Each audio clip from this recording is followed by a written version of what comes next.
waraxmatullaahi wabarakaatuh. Soo dhawaada dhammaan daawadayaal kuna soo dhawaada channelkeena Xog Haya TV kaasoo aad uga barateen inaan idiin soo gudbino dhacdooyinka dhacay guud ahaan caalamka gaar ahaan dalkeena Soomaaliya. Haddaba dhacdada aan idin hayna maanta ayaa waxa ay tahay dilka Sarreeye Guuto Generaal Farxaan Maxamuud Aadan oo ku magac dheer Farxaan Qaroole. Farxaan Qaroole ayaa ahaa taliyaha ciidanka booliska ee degmada gobolka Banaadir kaas oo lagu dilay degmada Balcad oo 30 kiiloomitir kaga beegan dhanka koonfureed caasimadda Muqdisho. Xariisye taliya Farxaan Qaroole ayaa ku dhintay goobta lagu magacaabo Laba Buundooley halkaas oo ku taala marka laga baxayo degmada Balcad loona socdo dhanka beeraha halkaas oo loogu xiray qarax miino. Qaraxa ka hor ayaa Farxaan Qaroole ka digay gaadhigiisa oo ah kuwa aan xabado karin taasoo uu u sameynayay sababta uga digina ay ahayd in uu u sameeyo dhiirigelin ciidanka.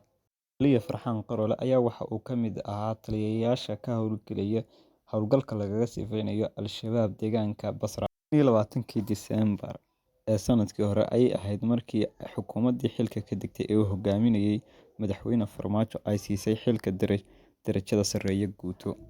Taliya Farxaan Qaroole ayaa waxa uu soo noqday taliyaha ciidanka Harimacad. Taliyaha ayaa waxa uu dhowr jeer ka badbaaday isku dayo dil iyo shirqoollo ay u soo maleegeen xarakada Al-Shabaab intii uu ku sugnaa caasimadda Muqdisho. Haddaba taliyaha ayaa waxa uu magaciisu aad u soo shacbaxay ama ay bulshada Soomaaliyeed barteen markii loo magacaabay taliyaha ciidanka booliska gobolka Banaadir taas oo ay ka soo horjeesteen midowga musharaxiinta ee xilligaasi taasoo ay u arkayeen in uu garab siinayo dowladdii xilligeedu dhammaaday ee uu hogaaminayay madaxweyne Maxamed Cabdullaahi Farmaajo.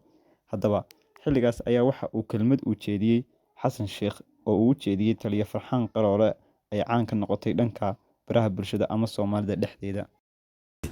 waryaa hooy Farxaanow dhiiqa lugaha lagu geliyo waa musqul god qodan oo wasakh ku jirta lugaha lagu geliyo ha gelin maandhow gacaliya ha gelin waa wiil yar tahay mustaqbalaad leedahay 30 sano 40 sano 50 sano hor la cimrigaaga ka dhibna hadii Ilaahay ku siiyo ha gelin dhiiqada nimanaa ku jire qolka dhiiqada ha la gelin nimma ka baxay saake ka bax adigana ha gelin darajo ma aha Maxamed Cabdullaahi Farmaajo iska mala darajada maxaan ku yiraahday kii kale xoo ahay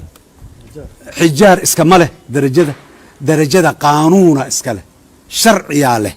ay ku timaadaa ay ku jirtaa ay ku ixtiraaman tahay qof afkiis iyo rabitaankiis ma darajada dalkan hore uu darajo ku siiyay maanta meesha ay joogto meesheedii ma